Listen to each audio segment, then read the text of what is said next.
Jake's workshop was a symphony of solitude, a small island of organized chaos adrift in the forgotten currents of Sector Gamma 7. Here, in the underbelly of a colossal space station, far from the gleaming promenades and the silent, indifferent gaze of the wealthy, Jake had carved out a small kingdom for himself. The air in his shop didn't smell of sterile, recycled oxygen. It smelled of hot metal, ozone, and the faint, sweet scent of lubricating oil. It was the smell of creation, of purpose. His hands, calloused and often stained with grease, moved with the gentle, confident grace of a master craftsman. He was a mechanic, but his canvas was not the grand roaring engines of starships, but the small broken things that the galaxy had discarded. He was a mender of the forgotten, a discarded data slate, a flickering hollow projector, a child's broken music box. These were the things that found their way to his workbench. He didn't just fix them, he understood them, his calloused fingers reading the story in every scratch and dent. For Jake, every object had a soul, a purpose that deserved to be restored.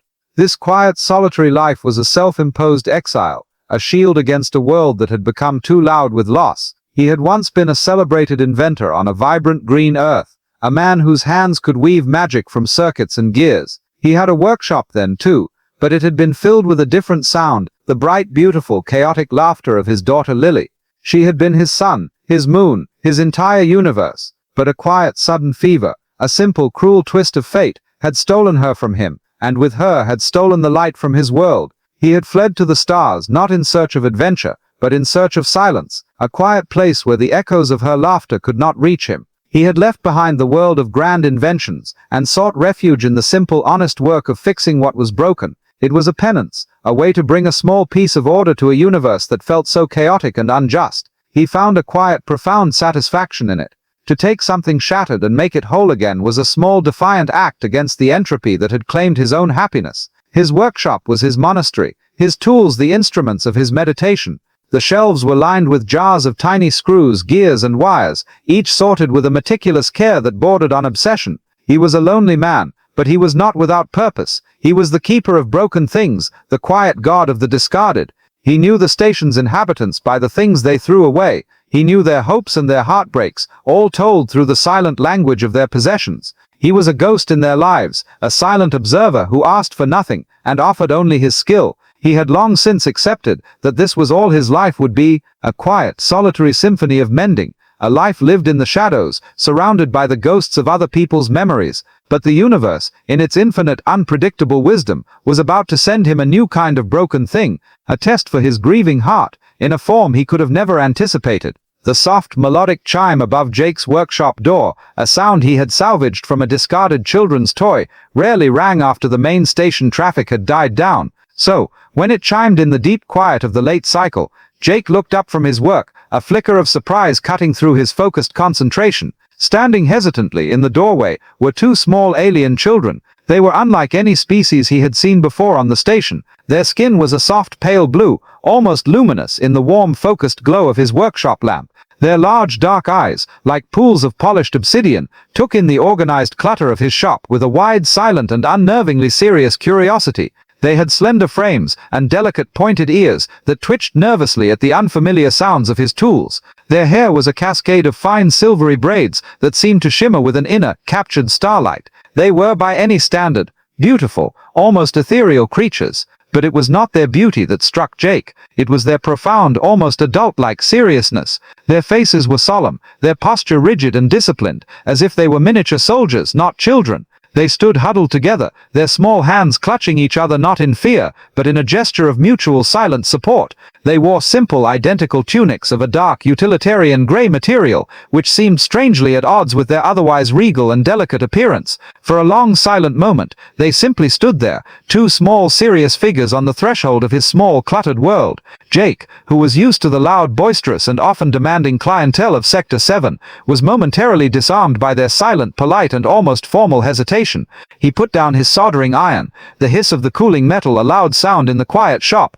A genuine warm smile, a rare visitor to his face, touched his lips. "Well, hello there," he said, his voice soft, deliberately gentle, so as not to startle them. "You two look a little lost. Can I help you with something?" The taller of the two children, who might have been the equivalent of a 7-year-old human, took a hesitant but measured step forward. She held out a small metallic object. It was, or had been, a toy, a beautifully crafted miniature hovercraft with articulated thrusters and what looked like real microscopic running lights. One of its delicate thruster pods was bent at an unnatural angle, broken. The child looked from the broken toy to Jake, her large dark eyes holding not a plea, but a quiet solemn request. She said nothing, but her message was clear, a silent challenge that was far more compelling than any spoken words. "They say you are the one who mends broken things. Prove it." Jake felt a familiar, painful tug in his chest, a ghost of a memory of another small hand holding another broken toy. Jake knelt down to their level, a gesture intended to make his large human frame seem less intimidating. His gaze was soft and reassuring. "Let's have a look," he said, his voice a gentle murmur. The child, after a moment's hesitation, solemnly placed the broken hovercraft into his outstretched, calloused hands. Jake examined it with the practiced, reverent eye of an expert, noting the fine, almost microscopic clockwork of its internal gyroscopes and the hair-thin wires of its power matrix. It was a masterpiece of alien craftsmanship, a piece of technology far beyond a simple toy. But he also saw the simple, sad reality of the situation. It was a child's broken treasure. And in the face of that universal tragedy, the origin of the child, or the complexity of the toy, did not matter. He knew with a certainty that defied all logic or profit, that he was going to fix it. He motioned for the two children to come further into the workshop, pointing to a small, worn-out stool he kept in a corner. "Have a seat," he said gently. "This might take a minute." They obeyed silently, their movements synchronized, climbing onto the stool and watching him with those wide, unblinking obsidian eyes as he carried their small, broken treasure to his workbench.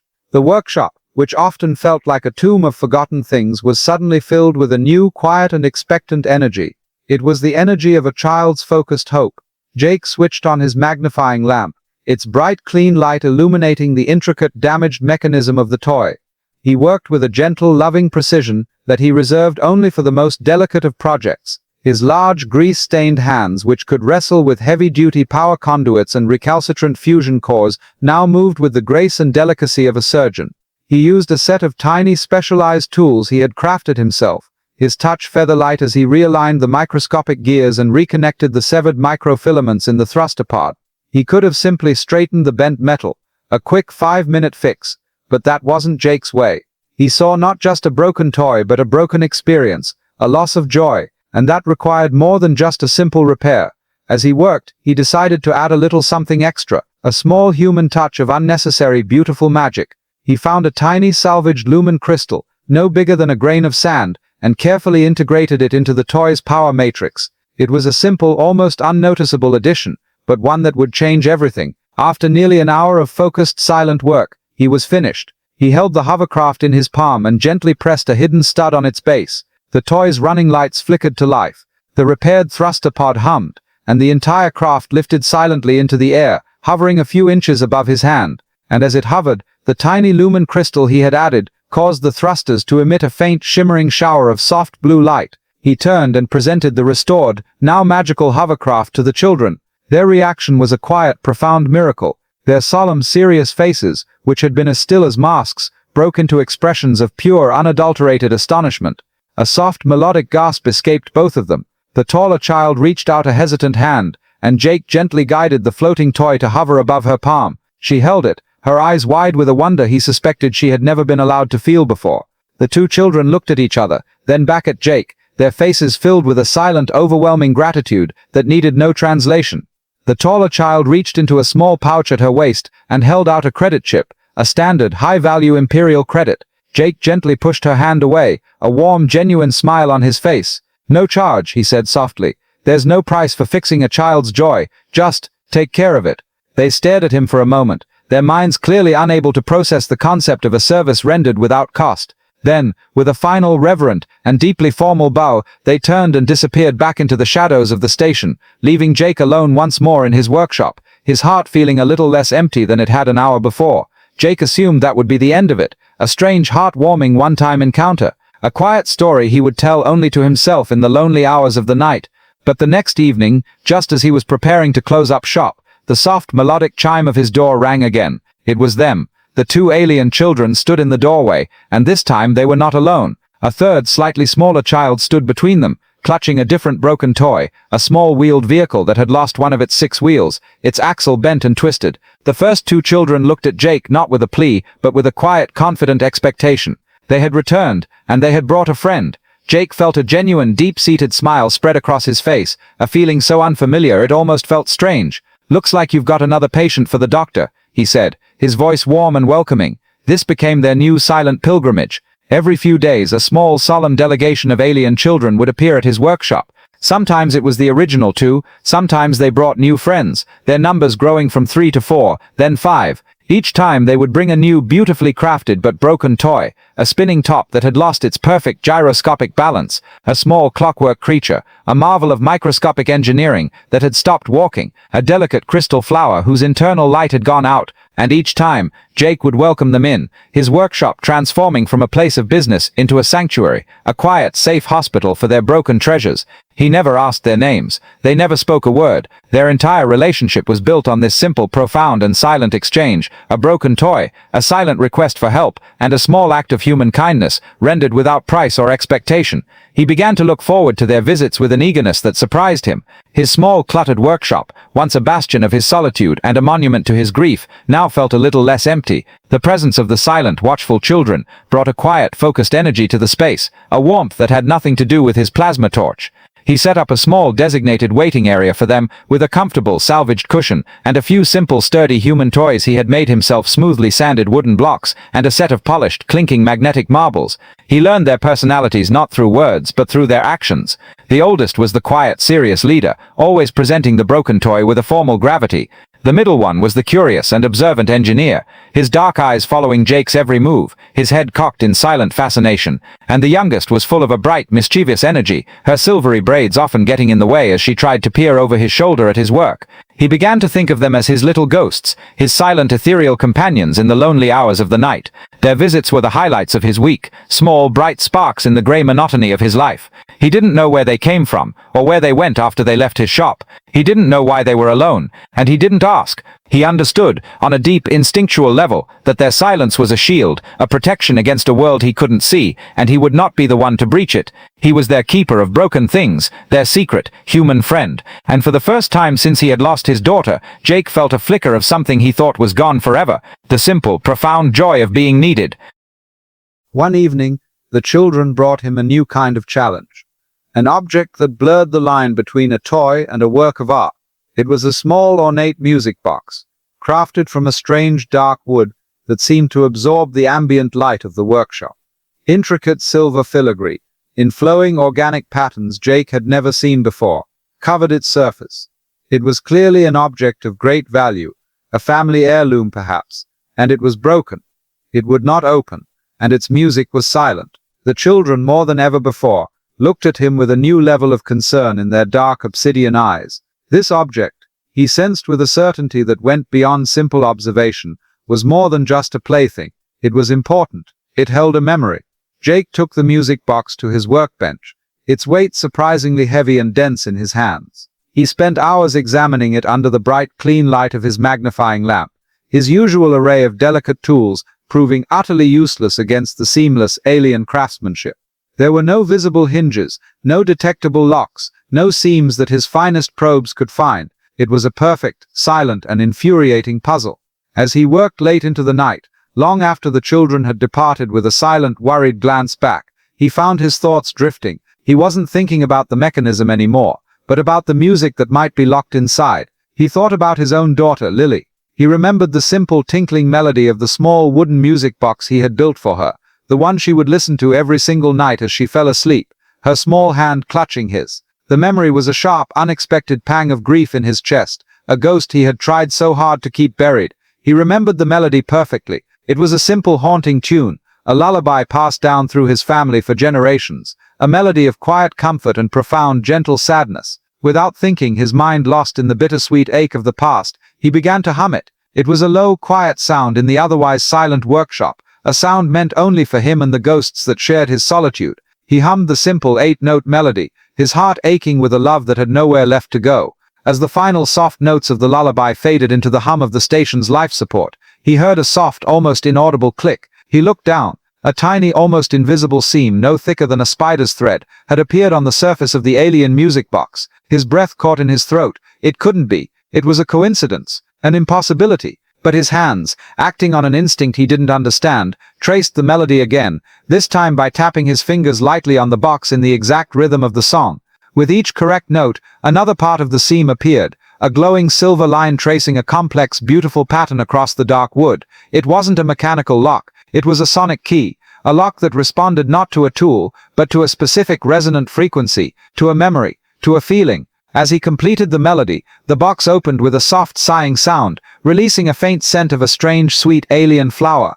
It didn't play a grand alien symphony. Instead, a single perfect holographic image of a star cluster bloomed in the air above it, a silent, beautiful, and deeply personal map. Jake stared at it, a profound sense of awe and a deep, chilling dread washing over him. This was no toy, and he had just unlocked it with the ghost of a lullaby he used to sing to his own lost child. The revelation of the music box left Jake deeply unsettled. The quiet, simple, and predictable world he had so carefully constructed for himself was becoming increasingly complex, tinged with a sense of danger he could feel but not yet name. His relationship with the children, which he had cherished as a source of simple, uncomplicated joy, now carried a new and heavy weight. He was no longer just a mender of toys, he was a keeper of secrets, a silent accomplice in a mystery whose scale he was only just beginning to comprehend. He began to notice things he had been blind to before. The children's simple gray tunics, which he had initially dismissed as a uniform, were in fact made of a material that subtly shifted its texture and color in response to the ambient light, a form of low-level passive camouflage. Their movements, though childlike and often clumsy, were unnervingly silent and graceful when they chose to be. They were not just children, they were children who had at some point in their short lives been trained to be invisible. His unease grew when the whispers started in the station.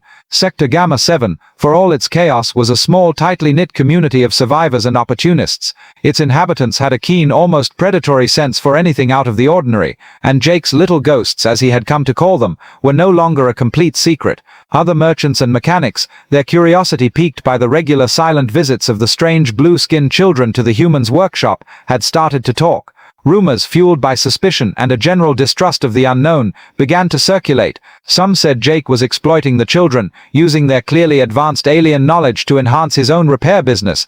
Others, with a more malicious bent, whispered that he was a smuggler, using the children as innocent-looking couriers for high-value illegal goods. The friendly, dismissive nods he once received from other shopkeepers were replaced by suspicious, sideways glances and conversations that stopped abruptly when he approached.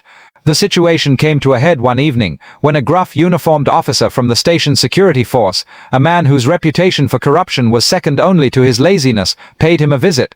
He was a large, imposing man named Kovich, known for his blunt methods and his deep-seated xenophobic distrust of non-human species. "Carrick," he said, his voice a low, threatening growl as he entered the workshop, not bothering to wait for an invitation, his bulk filling the small doorway.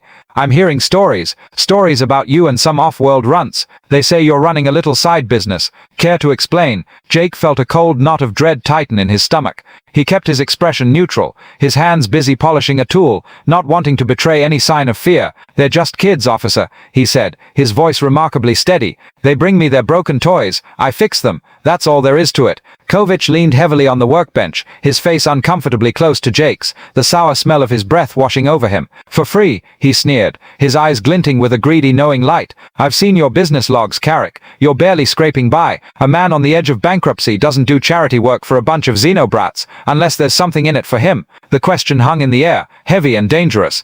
Jake knew that any answer he gave would be the wrong one. If he admitted his simple affection for the children, it would be seen as a weakness to be exploited. If he lied, it would be seen as a clear sign of guilt. "I like fixing things," Jake said simply, his voice flat. "It's what I do. The kids don't have credits. I'm not going to turn them away." Kovic stared at him for a long hard moment, his eyes searching for the lie. "These aren't just any kids," he said, his voice dropping to a low conspiratorial whisper. "They're unregistered. No official records, no diplomatic immunity. They're ghosts, and ghosts on this station have a way of causing a lot of trouble for anyone who gets too close. Stay away from them, Carrick. This is your only warning." With that final chilling threat, he turned and left, leaving behind a silence that was far more menacing than the one Jake was used to. Kovic's warning was a cold, hard line drawn in the dust of Jake's workshop.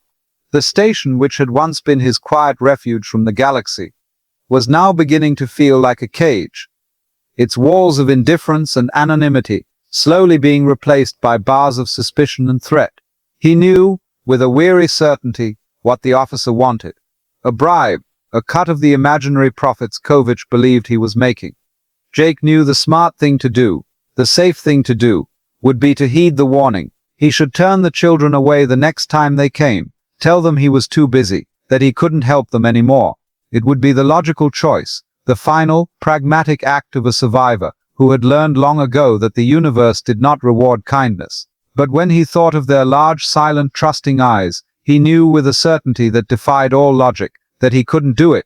His small, cluttered workshop had become their only safe harbor in a galaxy that was clearly hostile to them, and he would not be the one to turn them out into the storm. His resolve was tested just 2 nights later. The children arrived, not with a broken toy, but with a new, deeper level of fear in their dark obsidian eyes. The oldest child, the one who always acted as their silent, solemn leader, held out a small, intricate puzzle box. It was crafted from the same dark, light-absorbing wood as the music box he had opened, its surface covered in a dizzying array of tiny, interlocking silver panels. It was beautiful, a marvel of craftsmanship, but it was also wrong. A faint, erratic and sickly green light pulsed from within the seams, and the box was unnaturally, cryogenically cold to the touch.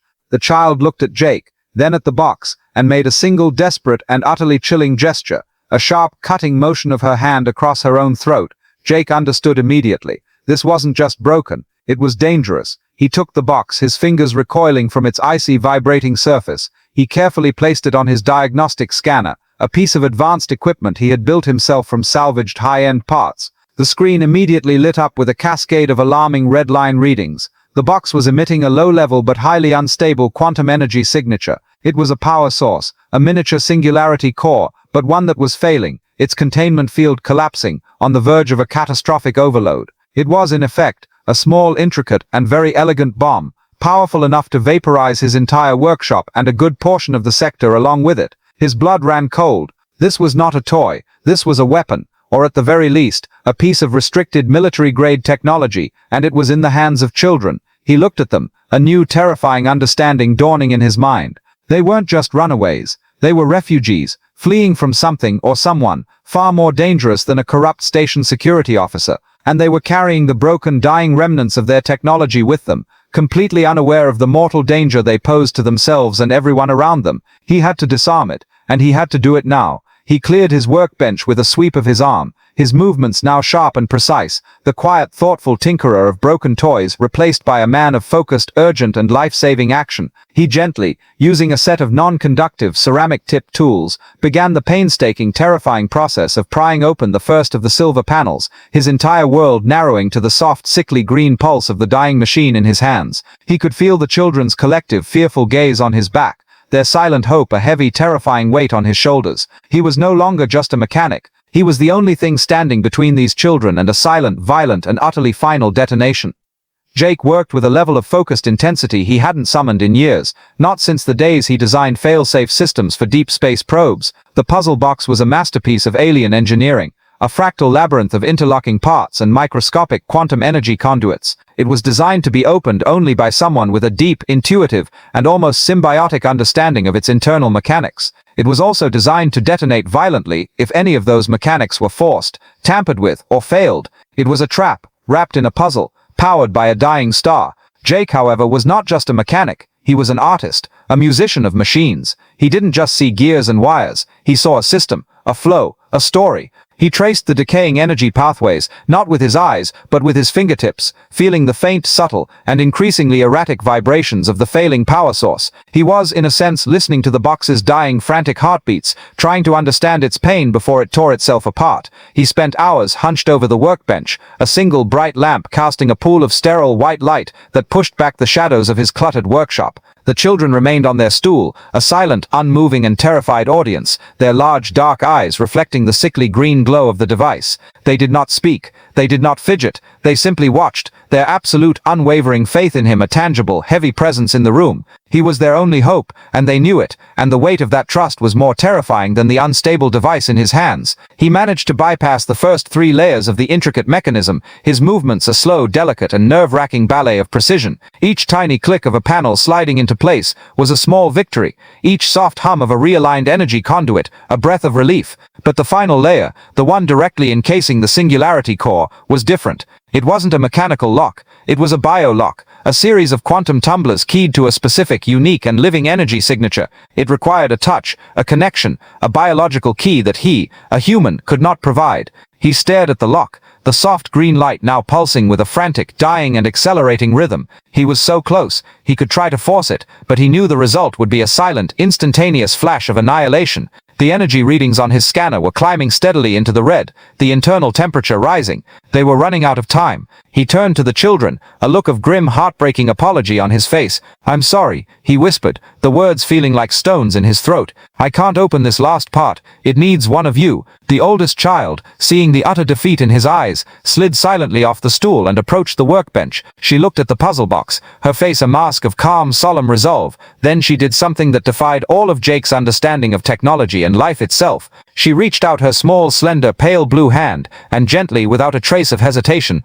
placed it directly on the surface of the glowing, unstable device. A brilliant, blinding flash of pure white light erupted from the box, and Jake instinctively threw himself in front of the other children, shielding them with his body, bracing for the inevitable, world-ending explosion. But the explosion never came. When the blinding light faded and the sound of his own heart beating was the only thing he could hear, Jake slowly, cautiously, looked back at the workbench. The box was no longer glowing green, it was open, and inside, nestled on a bed of dark, shimmering velvet, was a single perfect, and now completely inert crystal, pulsing with a soft, steady, healthy blue light. The girl stood there, her hand still resting on the box, a small, sad and incredibly weary smile on her lips. She had not just opened it, she had calmed it, she had healed it. Jake stared at her, his mind struggling to comprehend what he had just witnessed. This was not a child. This was something else entirely, something ancient, something powerful, and something that was now in very, very deep trouble.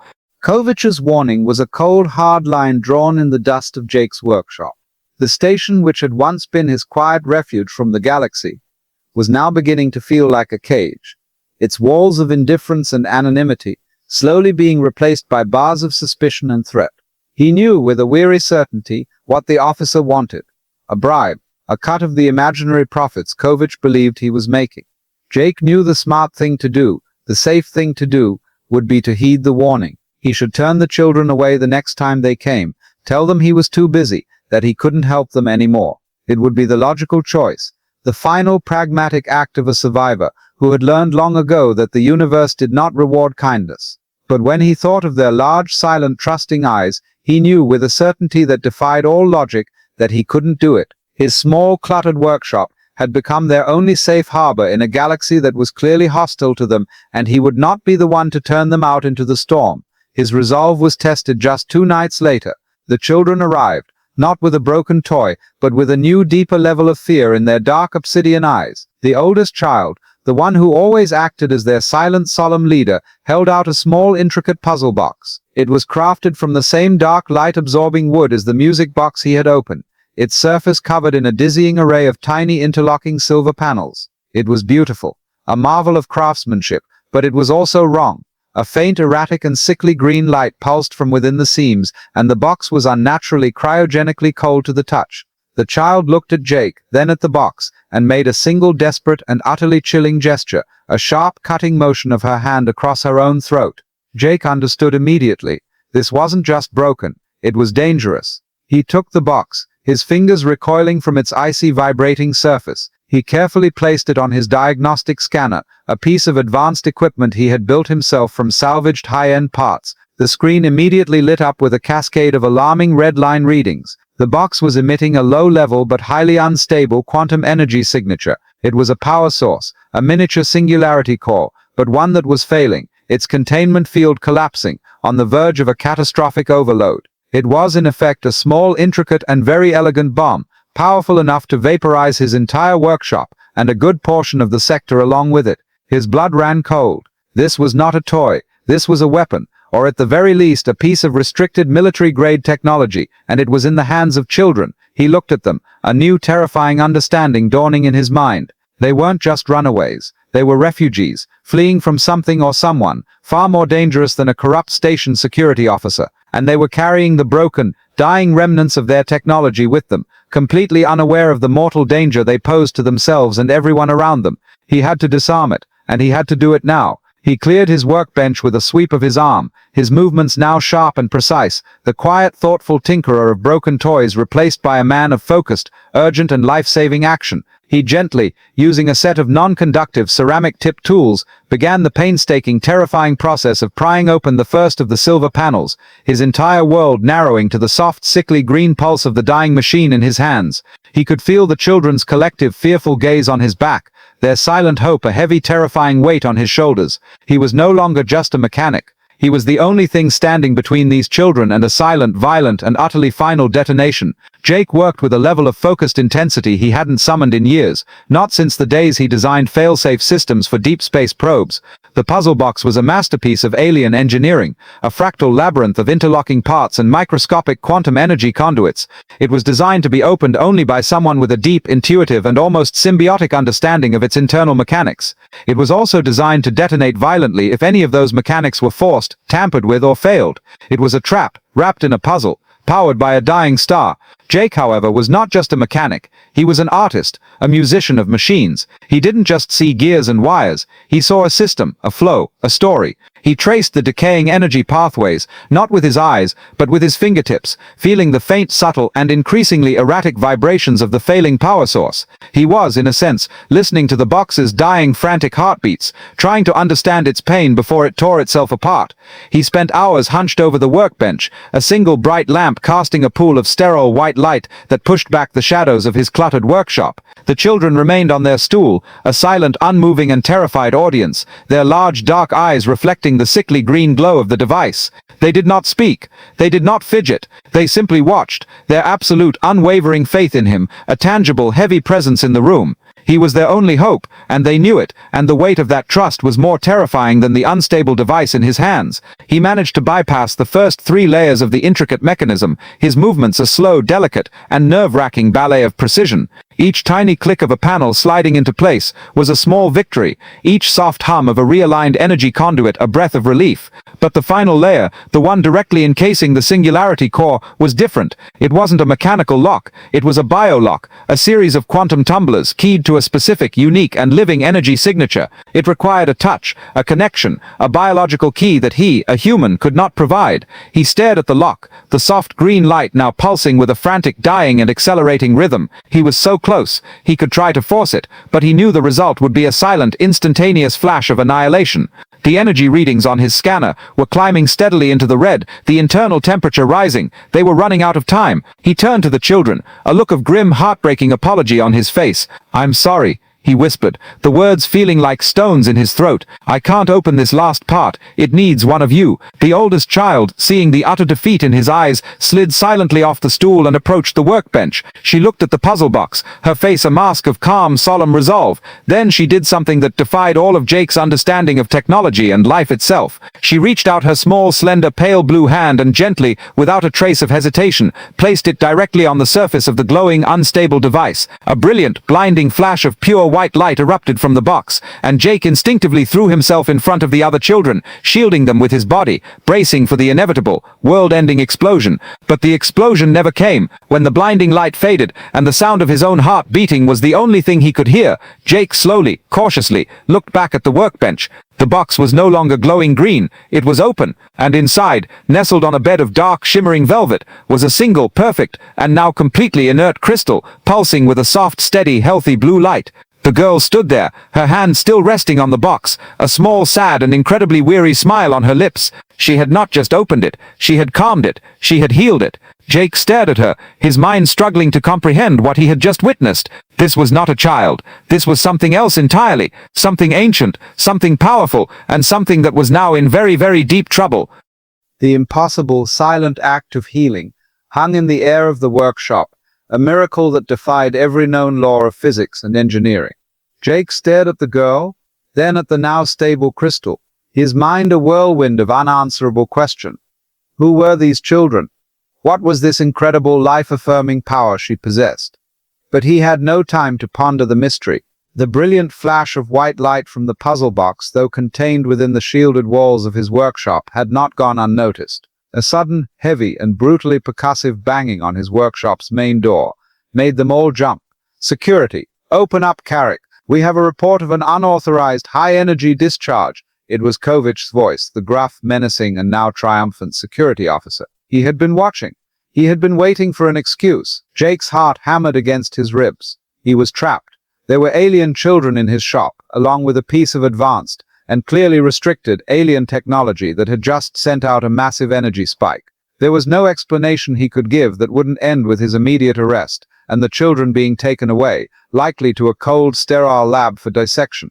He looked at the children, their faces, which had for a moment held a flicker of hope, now once again masks of pure, silent terror. He had to do something. He had to get them out. His mind, sharpened by years of navigating the station's forgotten grimy corners, raced through the possibilities. The front door was blocked. The back alley would be watched. But there was one other way, a small, illegal, and very dangerous maintenance hatch he had installed himself years ago, hidden behind a false reinforced panel in the floor. It led down into the station's primary waste recycling and plasma conduit system. It was a filthy, hazardous, and almost certainly lethal route, but it was their only chance. "This way," he whispered, his voice urgent, the sound barely audible over the renewed pounding on the door. He pulled back a heavy oil-stained rug, revealing the hidden seamless hatch. "Go. Now, follow the main conduit until you reach the lower-level transport hub. Don't stop. Just disappear." The oldest girl looked at him, her dark obsidian eyes filled with a profound, heartbreaking gratitude and a new, terrible sadness. She knew, as he did, that this was goodbye. She and the other children scrambled into the hatch, their small, silent forms vanishing one by one into the darkness below. The oldest was the last to go. Before she disappeared, she pressed a small, smooth, and strangely warm metallic object into his hand. Then she was gone. Jake sealed the hatch and replaced the rug just as the main door to his workshop splintered and burst open from the force of a battering ram. Kovich and two other heavily armed security officers stormed in, their weapons raised, their faces lit with cruel predatory smiles. The workshop was empty save for Jake, who stood calmly by his workbench, his hands raised slowly in a universal gesture of surrender. Kovich's eyes scanned the room, a flash of anger crossing his face as he realized the children were gone. "Where are they, Carrick?" he snarled, his voice a low, dangerous growl. Jake just shook his head, his face a mask of weary defiance. "I don't know what you're talking about, officer. I was just working, had a bit of a power surge." Kovich wasn't buying it. He saw the open puzzle box on the bench, the inert crystal still pulsing with its soft, steady blue light. "Confiscate that," he ordered one of his men. Then he turned back to Jake, a cruel, triumphant smile spreading across his face. "You're finished, Carrick. Interfering with unregistered xenotypes, harboring fugitives, possession of restricted technology. You're going to a very dark, very deep hole for a very, very long time." Jake didn't resist as they roughly shackled him. His only thought was of the children. He had bought them a little more time. He hoped with all his heart that it was enough. Jake was thrown into a cold, dark, and windowless detention cell in the deepest, most forgotten level of the station's security block. It was a place for the disappeared, a legal black hole from which few ever returned, a place where the station's inconvenient problems were quietly and permanently solved. Days bled into a timeless gray twilight, the only light a dim humming strip on the ceiling that never went out. He was interrogated, not with physical violence which would have been a mercy, but with a cold, relentless, and soul-crushing psychological pressure. They asked him the same questions over and over, their voices a monotonous, droning buzz. Who were the children? Where did they come from? What did they want? What was their technology? Jake gave them them the same simple and utterly honest answer every single time. He didn't know. He was just a mechanic. They were just kids with broken toys. His interrogators, led by a smug and triumphant Officer Kovich, could not comprehend an act of kindness without a motive of profit or conspiracy. They saw him as a key, a link to a prize they could sell to the highest bidder, a powerful new technology, or perhaps even the children themselves. They threatened him. They bribed him. They showed him fabricated evidence of his impending life sentence in a deep space labor colony. But they couldn't break him, for a simple reason. He was telling the truth. And in a strange way, his ignorance was his final gift to the children, his last act of protection. He couldn't betray a secret he did not know. He lost track of time. The hours, the days, they merged into a single, unending moment of grey silence. He thought about the children constantly, wondering if they had made it to the lower-level transport hub, if they had found a ship, if they had managed to disappear back into the vast, uncaring galaxy. He hoped they were safe. The memory of them, their silent, trusting eyes, their solemn, serious faces, the impossible miracle of the healing light, was the only thing that kept the crushing, suffocating despair of the dark, silent cell at bay. He clutched the small, smooth object the oldest girl had pressed into his hand before she had disappeared. It was a small metallic sphere, perfectly seamless, that felt strangely, constantly warm to the touch, a small ember of life in the cold, dead room. It was his only link to them, a final parting gift, a reminder of the few weeks when his life had been filled with a quiet, dangerous and beautiful purpose. He had failed. He had tried to protect them, but in the end, he had only managed to get himself thrown into a hole, leaving them to face their unknown, and clearly powerful hunters alone. One day, or what he assumed was a day, the heavy magnetic lock on his cell door hissed open with a sound that was jarringly different from the usual, perfunctory slide of the food slot. It wasn't his usual interrogator. It was a figure of immense, breathtaking and almost blinding authority. She was a Cerulean, but unlike any he had ever seen depicted in the news feeds. She was tall, impossibly regal, and wore an intricate flowing gown that seemed to be woven from solidified starlight itself. A diadem of glowing living crystals rested on her brow, pulsing with a soft internal light. She was flanked by two of the most imposing royal guards he could have ever imagined, their armor a masterpiece of gleaming silver and blue metal, their presence a silent, deadly promise. But it was her face that made his breath catch in his throat. It was the same pale blue, opalescent skin, the same delicate pointed ears, the same large, dark obsidian eyes. It was the face of the children, aged to a perfect, timeless beauty, and filled with a profound ancient wisdom and a deep soul-crushing sorrow. "I am Empress Zixlia," she said, her voice a melody of pure, regal authority, translated by an unseen, flawless device. "And you are the human known as Jake." Jake, still weak and disoriented, could only stare, his mind struggling to connect the impossible dots. "The children," he whispered, the words a dry, desperate rasp. "Are they safe?" The Empress's perfect, regal composure seemed to crack for a fraction of a second, a flicker of raw, unrestrained maternal pain in her eyes. "They are," she said, her voice softening almost imperceptibly. "Thanks to you." She held out a delicate four-fingered hand. "You have something that belongs to my daughter." Jake looked down at the small, metallic sphere in his hand. He slowly, hesitantly held it out to her. He finally understood. It wasn't a gift, it was a key. Empress Zilia took the small metallic sphere from Jake's hand, her long, elegant fingers brushing against his, for a brief, startling, and unexpectedly warm moment. The sphere, which had been inert, seamless, and silent in his possession, immediately came to life in her grasp. It unfolded, its metallic surface peeling back like the petals of a blossoming flower, revealing a glowing, crystalline core. It projected a single, simple, pre-recorded message into the stale, recycled air of the small, dark cell. It was the voice of the oldest child, clear, calm, and filled with a profound, unwavering love that transcended the alien cadence of her language. "Mother," the voice said in the melodic, untranslated Cerulean tongue, a sound that was both a plea and a statement of fact. "If you are seeing this, then we are lost, but we are not alone. We have found a friend, a human. He is a keeper of broken things, and he has a kind heart. Trust him." The message ended, and the holographic flower folded back into a silent metallic sphere. The Empress closed her eyes for a long, heavy moment, and a single crystalline tear, shimmering like a captured star, traced a slow, silent path down her pale blue cheek.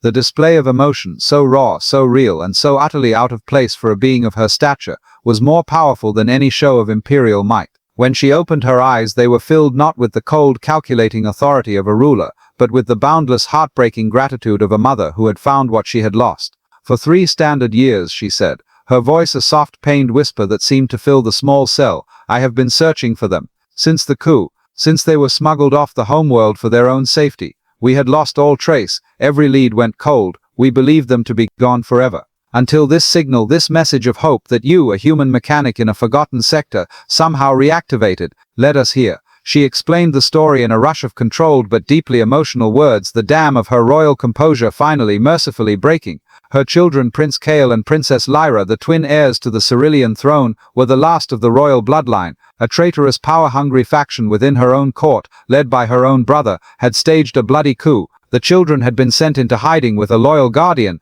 their true identities shielded by the most advanced cloaking technology in the galaxy, their own memories partially and gently suppressed to protect them from the psychological trauma of what they had witnessed. The puzzle box Jake had so miraculously fixed was not a power source, it was a distress beacon, a quantum-entangled device designed to send a single, untraceable pulse across the galaxy if, and only if, its biolock was ever opened by a member of the royal family. The children, in their desperation and their deep instinctual trust, had brought it to the only person they believed could mend broken things. You did not just fix a toy human, the Empress said, her voice now thick with an emotion so profound that Jake could feel it in his own chest. You relit a star that we thought had gone dark. You gave me back my children. She turned to the stunned, terrified security officers who had followed her into the cell block. This man, she declared, her voice now ringing with the full, undeniable and terrifying authority of an empress, is no prisoner. He is a royal friend of the Cerulean Empire. He is under my personal, absolute protection. Release him. See to his every need. He is to be treated with the highest honor this station can afford. Kovich and the other officers, their faces pale with a mixture of shock and a dawning mortal terror at their own monumental mistake, scrambled to obey. Jake, his mind still reeling from the impossible, galaxy-spanning story he had just heard, was gently, reverently helped to his feet. He was no longer a prisoner, he was the hero who had accidentally saved an empire, all because he had been kind to a few lost children with broken toys. Jake's release from the detention cell was as surreal and disorienting as his imprisonment had been. One moment he was a forgotten prisoner in a dark hole, the next he was being escorted by the Empress's own royal guard through the stunned, silent corridors of the security block. Officers who had sneered at him just days before now averted their gazes, their faces masks of fear and respect. Captain Hedges, the station's head of security, met them at the exit, his usual arrogance replaced by a pale, trembling deference. He bowed so low his forehead almost touched his knees, stammering apologies that the Empress completely ignored. Jake was led not to his small, cluttered workshop, but to the most opulent diplomatic suite on the entire station, a space of breathtaking luxury he had previously only ever seen on news feeds, a place he would normally have been assigned to clean. His simple stained janitor's uniform was taken away and replaced with fine, soft-spun fabrics of a deep royal blue. A team of the galaxy's best medics, a stark contrast to the station's gruff, dismissive security officers, attended to him, their advanced scanners and gentle hands ensuring his complete recovery from the days of malnutrition and stress. He was a guest of the Empress,